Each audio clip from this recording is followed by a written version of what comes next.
स्वागत है आपका एलियन क्लासेस में। आज हम अपने इस अंक में प्रकाश के बारे में पढ़ेंगे। पिछले अंकों में हमने पढ़ा है तरंग, उसके बाद तरंगों के प्रकार। आज हम इस अपने साइंस वाले महत्वपूर्ण अंक में प्रकाश क्या होता है, प्रकाश निर्वात में चल सकता है या निर्वात में नहीं चल सकता है, प्रकाश की चाल विभिन्न माध्यमों में क्या होती है, प्रकाश की चाल किस पे निर्भर करती है, अर्थात प्रकाश की चाल प्रकाश की तीव्रता पर निर्भर करती है, आवृत्ति पर निर्भर करती है, तरंगदैर्घ्य पर निर्भर करती है, या किस पे या माध्यम पर निर्भर करती है। अपवर्तनांक क्या होता है, प्रकाश का अपवर्तनांक किसे कहते हैं, अपवर्तन कोण क्या होता है। इस सेगमेंट से परीक्षाओं में प्रश्न पूछे जाते हैं। आइए इसको प्रारंभ करते हैं। सबसे पहले हम जानेंगे प्रकाश क्या होता है। प्रकाश भी एक प्रकार की ऊर्जा है। प्रकाश क्या है? एक प्रकार की ऊर्जा है। जैसे ऊष्मा एक प्रकार की ऊर्जा है, वैसे प्रकाश, विद्युत एक प्रकार की ऊर्जा है, वैसे ही प्रकाश भी एक प्रकार की ऊर्जा है। प्रकाश क्या होता है? प्रकाश अदृश्य होता है। आपने प्रकाश को देखा है? नहीं, प्रकाश अदृश्य होता है। प्रकाश को हम नहीं देख सकते। यह प्रकाश की एक खासियत होती है, विशेषता होती है कि यह अदृश्य होते हुए भी अन्य वस्तुओं को दृश्यमान बनाता है। प्रकाश की यह विशेषता उसे ऊर्जा के अन्य वस्तुओं से, ऊर्जा के अन्य प्रकारों से अलग करता है। प्रकाश क्या है? प्रकाश सबसे पहले पूछेगा तो प्रकाश एक प्रकार की ऊर्जा है। प्रकाश दृश्यमान है या नहीं? प्रकाश दृश्यमान नहीं है, परंतु यह अन्य वस्तुओं को दृश्यमान बनाता है।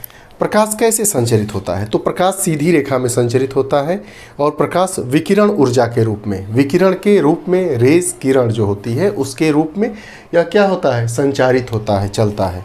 उसके बाद प्रकाश की प्रकृति कैसी होती है? प्रकाश की प्रकृति अनुप्रस्थ तरंगों जैसी होती है। अब देखिए अनुप्रस्थ तरंग क्या होती है। हमने अपने तरंग वाले अंक में पढ़ा था कि तरंगे दो प्रकार की होती है, यांत्रिक तरंगे और विद्युत चुंबकीय तरंगे। यांत्रिक तरंगों में हमने पढ़ा था दो प्रकार की यांत्रिक तरंगों के बारे में, अनुदैर्ध्य यांत्रिक तरंगे और अनुप्रस्थ यांत्रिक तरंगे।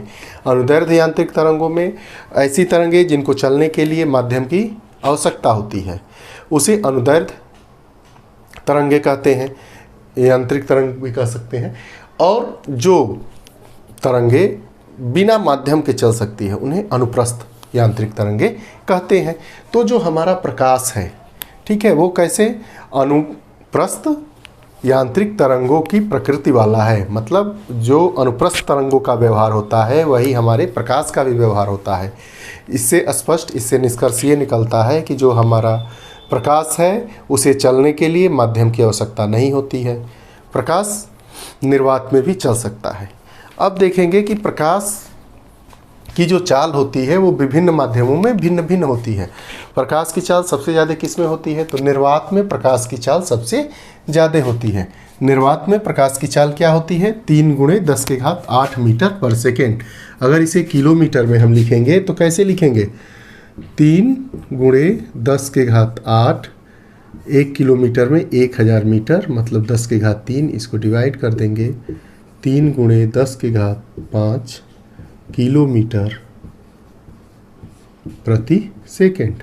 कई बार परीक्षाओं में पूछा जाता है कि प्रकाश की निर्वात में चाल क्या है। तो प्रकाश की निर्वात में चाल 3 × 10⁸ मीटर पर सेकेंड या 3 लाख किलोमीटर प्रति सेकेंड होती है। अब देखिए सबसे ज़्यादा प्रकाश की चाल किस में होती है? अगर आरोही क्रम में मिलाने को आ जाएगा कि प्रकाश की चाल निम्न माध्यमों में प्रकाश की चाल को आरोही क्रम में सुसज्जित कीजिए, तो उसमें देगा कि जल में, कांच में, हीरा में और निर्वात में। तो सबसे ज़्यादा हम लगाएंगे निर्वात में प्रकाश की चाल कितनी होती है?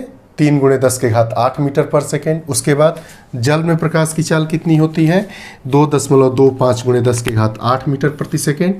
कांच में प्रकाश की चाल कितनी होती है? 2 × 10⁸ मीटर प्रति सेकेंड।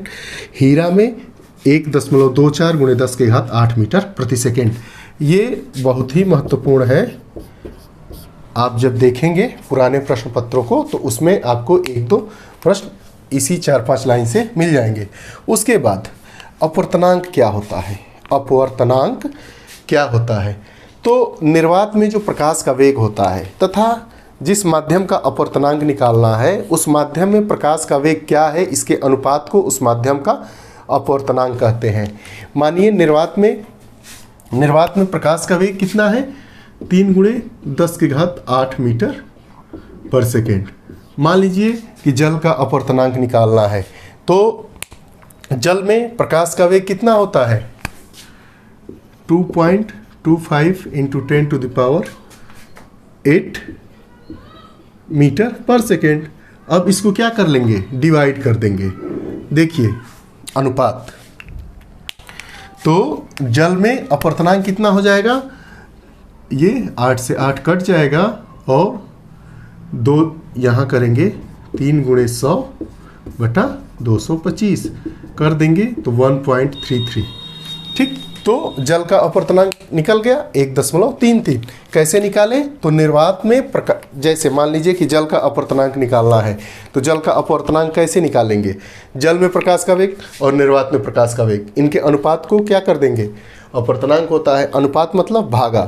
तो सबसे ऊपर निर्वात में प्रकाश का वेग 3 × 10⁸ बटे में जल का, अब क्या होता है, जल में प्रकाश का वेग 2.25 × 10⁸, भाग दे देंगे 1.33। तो जल का अपवर्तनांक कितना हो गया, 1.33। वैसे कांच का अपवर्तनांक अगर निकालना होगा तो कैसे निकालेंगे, 3 × 10⁸ बटा 2 × 10⁸। तो 3 में 2 से भाग दे देंगे तो कितना आ जाएगा, 1.5। तो ऐसे अपवर्तनांक हम निकालेंगे। अब देखिए जिस माध्यम का अपवर्तनांक जितना ज़्यादा होगा, ठीक है, उस माध्यम में प्रकाश का वेग उतना ही कम होता है। तो ये कहेंगे कि माध्यम का अपवर्तनांक ठीक व्युत्क्रमानुपाती होता है, किसके, प्रकाश की चाल के। अर्थात मान लीजिए कि माध्यम का अपवर्तनांक 8 है, तो उस माध्यम में प्रकाश का वेग कितना होगा, 1/8। ठीक, अब देखिए यही जो हम लोगों ने निकाला, इसको अपवर्तनांक को, जल का अपवर्तनांक मतलब पानी और कांच का अपवर्तनांक, अपवर्तनांक को म्यू से हम सांकेतिक करते हैं, म्यू ग्रीक शब्द है। अब अपवर्तन क्या होता है, अपवर्तन, प्रकाश का अपवर्तन, जैसे ये आपका माध्यम है, 2 माध्यम, ये भी पारदर्शी ये भी पारदर्शी। इस माध्यम में प्रकाश एक सीधी रेखा में संचारित हो रहा है, ठीक है। अब इस माध्यम से जब इस माध्यम में आएगा तो प्रकाश सीधी रेखा में न जाकर नीचे मुड़ जाता है। तो इसी प्रकाश के इसी मुड़ाव को हम क्या कहते हैं, अपवर्तन कहते हैं, प्रकाश का अपवर्तन कहते हैं। देखिए ये जो हमारा माध्यम है, एक पहला माध्यम, ये दूसरा माध्यम, प्रकाश सीधी रेखा में जा रहा है, ये पारदर्शी माध्यम है। और यहाँ पे दूसरे माध्यम में ये जो सेकेंड वाला है, इसमें प्रकाश मुड़ गया, क्योंकि ऐसे ऐसे ऐसे ऐसे, तो इसको हम क्या कहेंगे, ये जो है इसका मुड़ाव, इसको हम प्रकाश का अपवर्तन कहेंगे। ये दोनों हमारे कैसे माध्यम है, पारदर्शी माध्यम है। अब अपवर्तन कोण क्या होता है, देखिए ये सघन में और ये विरल में, ये हो गया आपका अभिलंब। आपतित किरण, इस जो पहली किरण होती है, जैसे ये हमारे 2 माध्यम है, 2 माध्यम की जो पहली किरण है वो आपतित किरण होती है, और माध्यम के बाद जो किरण गुजर जाती है उसको अपवर्तित किरण कहते हैं।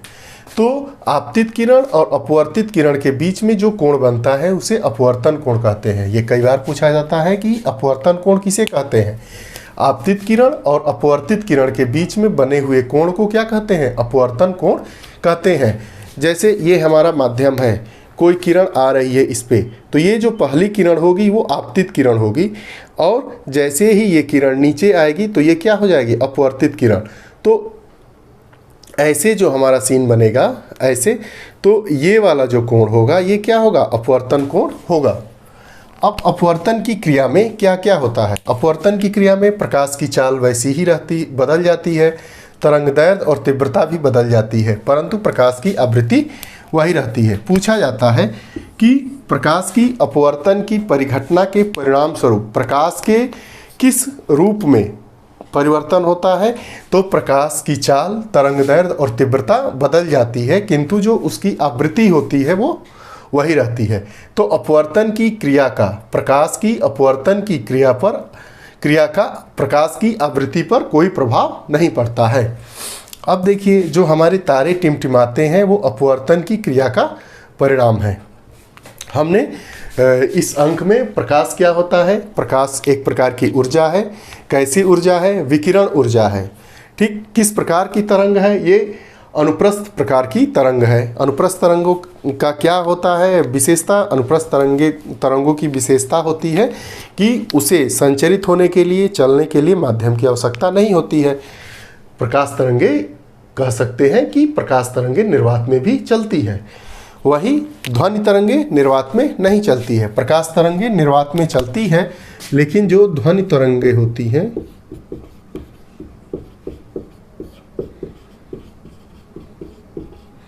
निर्वात में नहीं चलती हैं। ठीक, अब प्रकाश की सर्वाधिक गति किस में होती है? निर्वात में। कितनी होती है? 3 लाख किलोमीटर प्रति सेकेंड, या उसे कहेंगे 3 × 10⁸ मीटर पर सेकेंड। उसके बाद जल में प्रकाश की चाल क्या होती है? 2.25 × 10⁸ मीटर पर सेकेंड।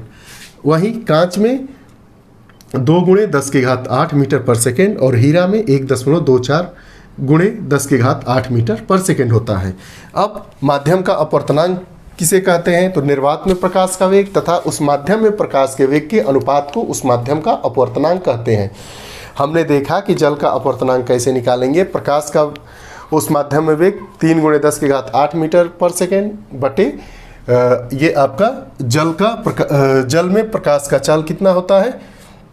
2.25 × 10⁸ आप गुणा करेंगे, भाग करेंगे, उसके बाद जो परिणाम स्वरूप 1.33 आएगा। अपवर्तनांक को हम म्यू से प्रदर्शित करते हैं। अपवर्तन क्या होता है? जब प्रकाश एक माध्यम से दूसरे माध्यम में जाता है तो जो प्रकाश का झुकाव होता है, चाहे वो किसी भी दिशा में है, उसे हम अपवर्तन कहते हैं। अपवर्तन कोण क्या कहते हैं, किसे कहते हैं? तो जब प्रकाश विरल माध्यम से सघन माध्यम या सघन माध्यम से विरल माध्यम में जाता है और आपतित किरण और अपवर्तित किरण के बीच में जो कोण बनता है उसे हम अपवर्तन कोण कहते हैं। अपवर्तन की क्रिया में प्रकाश की आवृत्ति बदलती नहीं है, बाकी प्रकाश की चाल, तरंगदैर्घ्य और तीव्रता बदल जाती है। अपवर्तन के ही क्रिया के परिणाम स्वरूप तारे हमें रात में टिमटिमाते हुए प्रदर्शित होते हैं। आप लोगों को यह कक्षा कैसी लगी? आप हमें कमेंट बॉक्स में अपने मैसेज के द्वारा बताइएगा। आप हमसे @इल्विन क्लासेस के माध्यम से YouTube, Twitter, Instagram, Telegram, Facebook page पर आप जुड़ सकते हैं। कृपया हमारे चैनल को और लोगों तक पहुंचाएं और अपने सुझाव हमें बताएं, उसके अनुसार यह कक्षाएं चलेंगी। आप लोग हमारे साथ जुड़े रहे। आप लोगों के उज्जवल भविष्य की ढेर सारी शुभकामनाओं के साथ नमस्कार।